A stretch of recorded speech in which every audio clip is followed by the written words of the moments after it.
Chers amis, dans la vidéo d'aujourd'hui, nous allons vous raconter une histoire qui vous laissera sans voix. Un richissime homme d'affaires de Dubaï et une jeune femme africaine démunie, vivant dans la rue. Deux univers que tout opposait. Pourtant, par une nuit d'orage, elle s'est retrouvée par hasard dans sa luxueuse chambre d'hôtel. Ce qui s'est passé ensuite a bouleversé leur vie. Un instant unique qui s'est mué en une saga de respect, de dévouement et d'une connexion inattendue. Pour découvrir toute la vérité, regardez cette vidéo jusqu'au bout. Si elle vous touche, laissez un pouce bleu. Et si vous découvrez notre chaîne, abonnez-vous et activez la cloche pour ne rien manquer. Allons-y! Il était près de minuit dans le cœur scintillant de Houston quand une jeune femme prénommée Nila pénétra chancelante dans le hall de l'hôtel Aran. Les dalles de marbre étincelaient sous ses chaussures crottées, et une fragrance de fleurs embaumait l'air, diffusée par des grilles invisibles.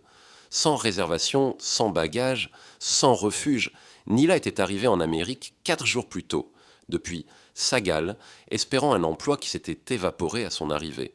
Son contact avait disparu, son argent s'était envolé, et son téléphone était hors service depuis 2 jours.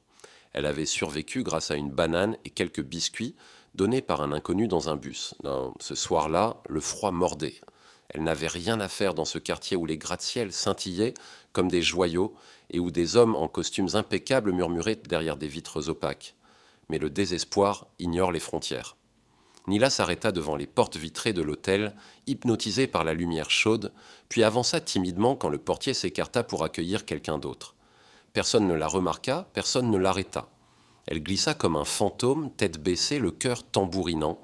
À l'étage, le couloir du 17e était plongé dans un silence feutré. Elle pressa le bouton de l'ascenseur par réflexe, comme guidée par une force invisible. Elle marcha doucement, effleurant le mur tapissé de soie. Chambre 1702. La porte était légèrement entr'ouverte, laissant filtrer un ray de lumière dans le corridor. Nila s'immobilisa, regarda autour d'elle. Personne. Elle poussa la porte avec précaution. À l'intérieur, la lumière tamisée révélait une pièce raffinée. L'odeur du bois précieux et du linge frais emplissait l'air. Un tapis de prière était plié près d'une valise en cuir. Un lit majestueux trônait, immaculé au centre. Nila retint son souffle. Cet endroit n'était pas pour elle, mais l'épuisement la terrassait.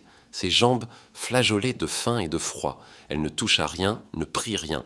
Elle s'approcha du lit, écarta délicatement un coin de la couverture et s'enroula en boule sur le bord, tout habillée, son écharpe couvrant ses tresses. Pour la première fois depuis des jours, elle s'autorisa à relâcher son corps. 20 minutes plus tard, Isa Falmansour descendait d'un SUV BMW noir devant l'hôtel. À 38 ans, né à Dubaï dans un monde d'opulence, il était une figure reconnue des affaires internationales, à la tête de projets financiers colossaux. À Houston, pour conclure un partenariat avec une fintech islamique, il sortait d'une semaine harassante. Réunions, appels, négociations jusqu'à tard dans la nuit. Il aspirait au calme, à la solitude, au repos. En entrant dans la chambre 1702, il posa sa serviette sur la console et aperçut une forme sur le lit. Il se figea. Une femme, recroquevillée, enveloppée dans la couverture comme une enfant. Son visage, mouche à demi enfoui dans l'oreiller, semblait paisible. Aucun signe d'effraction, aucun objet déplacé. Et elle n'était pas là pour séduire. Ses pieds nus dépassaient, ses bras frémissaient sous le tissu. Son premier réflexe fut d'appeler la sécurité, mais il s'arrêta. Quelque chose dans son visage le retint. Elle n'était pas dangereuse. Elle avait froid, elle était seule et elle dormait. Silencieusement, il prit une couverture sur un fauteuil et la posa sur elle. Puis il s'installa dans un siège à l'autre bout de la pièce, desserra sa cravate, s'adossa et ferma les yeux. Pour la première fois depuis longtemps, ce magnat de l'immobilier, héritier de l'élite de Dubaï, s'endormit sans penser au profit ou aux actionnaires, mais auprès d'une inconnue dont la présence semblait juste. Aucun d'eux ne savait à quel point cette nuit allait transformer leur destin. Si cette histoire vous captive, mettez un like et abonnez-vous pour plus de récits inspirants. Le soleil matinal perçait doucement les rideaux de la résidence privée de Dubaï, où séjournait désormais Amira, loin des pavés mouillés et des sols froids de l'hôtel Al-Mazari. Elle avait dormi d'un sommeil profond, le premier depuis des semaines. Son corps, jadis rongé par la faim et la peur, s'était apaisé, et son esprit, encore méfiant, commençait à croire en un refuge. Karim Al-Rachid était parti tôt pour une réunion, mais il avait laissé un mot sur un bureau près de la fenêtre, écrit d'une plume élégante. « Pas d'horaires ici, Amira, juste la sérénité. Explore les livres, le jardin, le temps. Je serai de retour avant le crépuscule. » Amira conserva le mot longtemps avant de le glisser dans un Coran sur une étagère, symbole de sa foi et rappel que, même dans des lieux inconnus, la clémence d'Allah pouvait surgir de façon surprenante.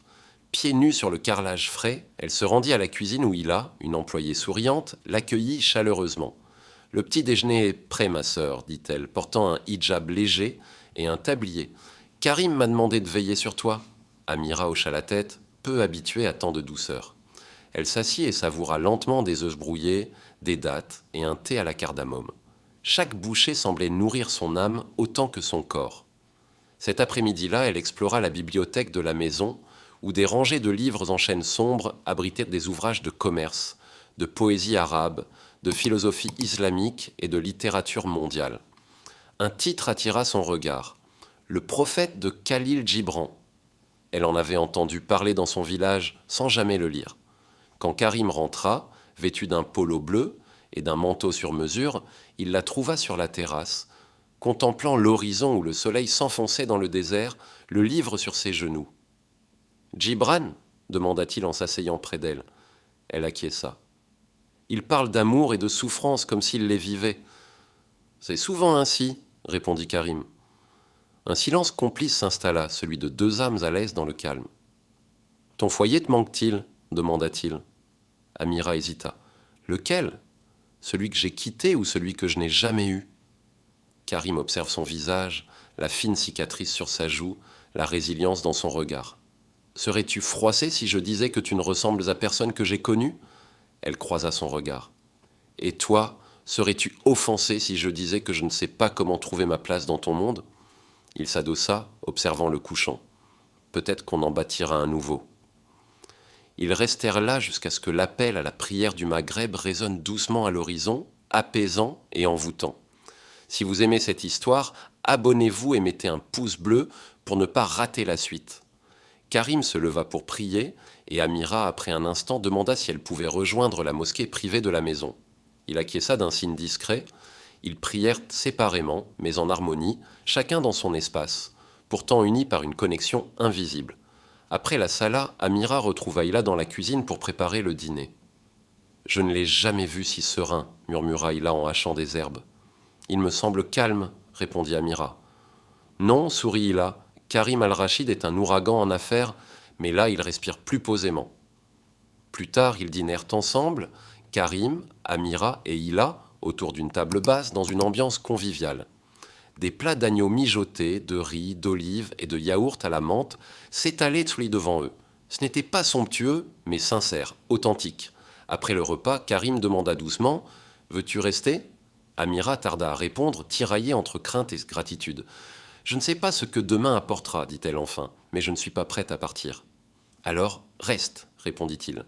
Mais les secrets ne restent jamais enfouis longtemps. Le lendemain, des rumeurs éclatèrent dans la presse. Une photo floue, mais claire, montrait Karim aidant une femme à la peau sombre à monter dans son SUV. Les titres étaient implacables, un magnate arabe lié à une inconnue africaine. Amour ou scandale ? Richesse et misère s'entrechoquent à Dubaï. À midi, le bureau de Karim croulait sous les appels d'actionnaires, de conseillers et même de cousins éloignés à Riyad et Doha. Karim resta impassible tandis que son conseiller lui exposait la crise. « Monsieur, il parle d'imprudence. Il pense que vous êtes compromis. » Karim répondit froidement « Je n'ai pas quémandé leur approbation. Je leur ai juste demandé de se tenir à l'écart de ce qu'ils ne saisissent pas. » La tension monta. Ce soir-là, Amira remarqua l'ombre sur son visage. « Ils savent, n'est-ce pas ?» dit-elle. Il hocha la tête. « Ils veulent que je te fasse partir discrètement pour sauver ma réputation. » Elle se leva, les yeux embués. « Alors je pars. »« Non, dit Karim, se dressant face à elle. Ils peuvent prendre mon nom, mon empire. Mais pas toi. » Des larmes roulèrent sur ses joues. « Pourquoi risquer tout pour moi ?» Il s'approcha. « Parce que pour la première fois, je ne cherche pas à impressionner un conseil. J'essaie de mériter une place dans ton monde. Si cette histoire vous émeut, laissez un like et abonnez-vous avec la cloche activée. » Amira couvrit sa bouche, bouleversée. Karim prit sa main doucement. « Reste. Si ce n'est pas pour moi, au moins jusqu'à ce que l'orage passe. » Amira savait qu'elle n'était plus une simple inconnue, entrée par erreur dans une suite. Elle était au cœur d'une histoire imprévue. Les jours suivants furent un brasier feutré, calme en surface, incandescent en dessous.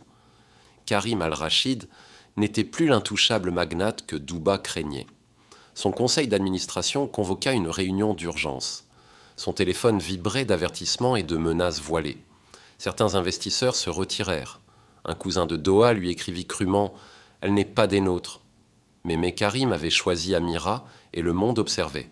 Un matin, il s'adressa à la presse. Il ne se justifia pas, n'expliqua rien.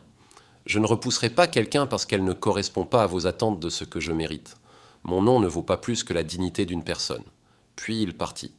Ce soir-là, une lettre officielle arriva. Il était démis de ses fonctions de PDG. Il lut en silence, plia le document, le posa sur une table et rejoignit Amira dans le jardin, où elle soignait des jasmins. Elle se retourna, scrutant son regard. « C'est fini, dit-il. Ils ont voté. Je me retire. » Silence.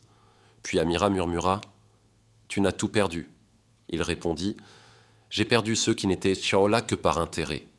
Ce n'est pas tout. » Et maintenant demanda-t-elle, ont les yeux humides. On recommence, dit-il. Et ils le firent.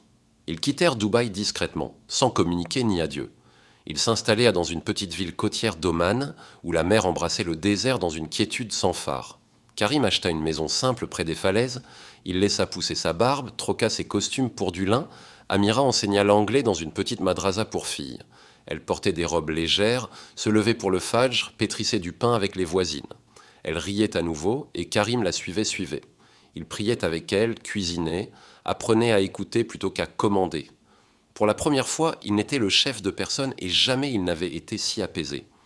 Une nuit, sous le souffle doux des dunes, Amira monta sur la terrasse et trouva Karim griffonnant un carnet à la lueur des bougies. « Qu'écris-tu » demanda-t-elle. Il lui montra un dessin, un bâtiment avec des arches, des salles, des jardins. Une école. Une école ? Pour les filles de ton village ? Répondit-il. Elle porte la main à sa poitrine. Tu n'es pas obligé. Je le veux, dit-il. Tu es ma seconde chance. Laisse-moi offrir une première à d'autres. Si vous êtes touché par ce projet, mettez un like et abonnez-vous pour suivre leur parcours. En 9 mois, les travaux commencèrent. Amira retourna en Côte d'Ivoire pour organiser la logistique. Karim resta, insistant pour qu'elle soit le visage du projet. « Laisse-les te voir, tu es l'âme de tout cela. » Mais elle lui manquait chaque heure. À son retour, il l'attendait à l'aéroport avec une rose blanche. « Pas de chauffeur, plaisanta-t-elle. Je ne voulais pas qu'un autre vole l'honneur de te ramener, répondit-il. Elle rit, et devant des passants, Karim l'embrassa sur le front avec déférence. Pour une fois, ils se moquèrent des regards. 1 an plus tard, l'école ouvrit. Plus de 400 filles s'y inscrivirent. Karim resta en retrait, vêtu d'un simple bonnet blanc, tandis qu'Amira prononçait le discours inaugural. En robe verte brodée d'or, elle parla de courage, de rédemption, de la force de la bonté à réécrire une vie. Après, les filles l'entourèrent, l'applaudirent. Certaines demandèrent si Karim était un prince. « Non, rit-il, juste un homme qui a enfin écouté. » Cette nuit-là, sous les étoiles, ils s'assirent sur le toit de l'école. « Tu as tout perdu pour moi, » murmura Amira. « Non, répondit Karim, l'enlaçant, j'ai tout trouvé grâce à toi. » Sous le ciel africain, une femme qui n'avait rien et un homme qui avait tout avaient se rebâti une vie, non pas par opulence ou pouvoir, mais par amour, sacrifice et foi en l'avenir. Amis, voilà cette histoire bouleversante.